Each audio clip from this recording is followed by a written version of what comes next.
I am Manini Chattopathyay, and I'm a technical program manager with Google. I work with the payments team, so if you use Google Pay or Wallet, that's my team. And I graduated from the MSSM program in 2017.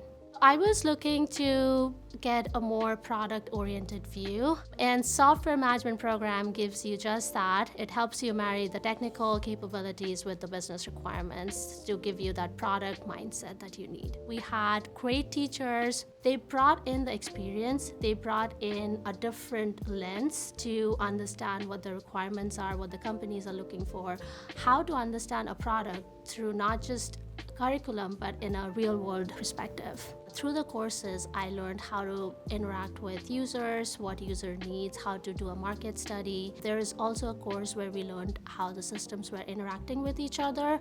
And as a technical program manager, I bridged the gap between product and our software engineering team. So it's very important for me to understand how a product works, and then how do I create a plan to launch it. My advice to the incoming students for this would be, if you're passionate about software development and building that product mindset, this is the place to be.